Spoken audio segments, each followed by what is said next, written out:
Hello guys, good morning. Kumusta kayong lahat? Sasagot tayo ng question dito sa ating TikTok account kay Z or Zai. Hi Zai or Z.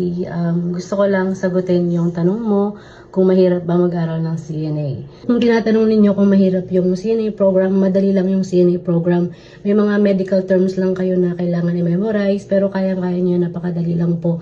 Basta galingan nyo lang sa skills, stepping stone para kung meron kayong plano na nursing, maging RN, LPN, or whatsoever na program na gusto nyong kunin. Napakaganda ng CNA para matrain yung sarili nyo kung talagang yun ba yung path na gusto nyong kunin. Nakadepende kasi yan sa state ninyo kung ilang haba ng program yung kailangan nyong aralin. So ngayon, sa school naman namin, halos hybrid yung tawag nila. For only 2 weeks or 3 weeks, pwede ka na makapagtapos kaagad ng CNA. Kaya siya hybrid.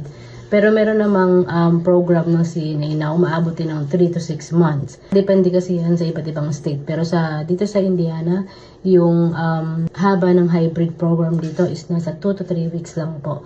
So, yung tuition fee naman, sabihin ko na din, nagre-range siya ng mga $500 to $1,800.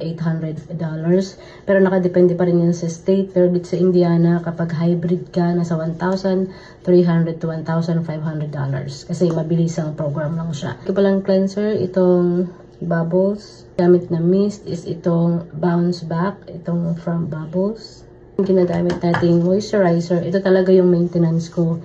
And then yung ibang serum ng from Korea, yung Toriden product. Kung sino pa yung may mga katanungan about sa CNA, pwede ko pong sagutin yan kapag may time tayo.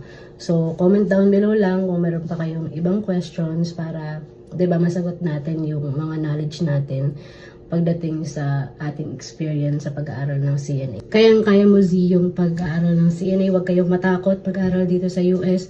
Kasi kung talagang gusto nyo mag-grow as a person dito sa Amerika, try yung mga program, kahit short program na magkakaroon kayo ng lakas ng loob, parang panimula muna.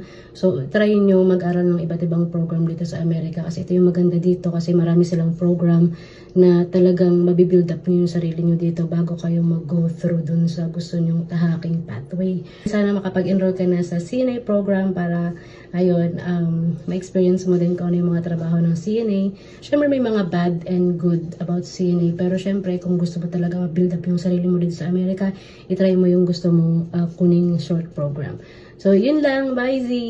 Papasok na po ako. Malilate na ako. Bye.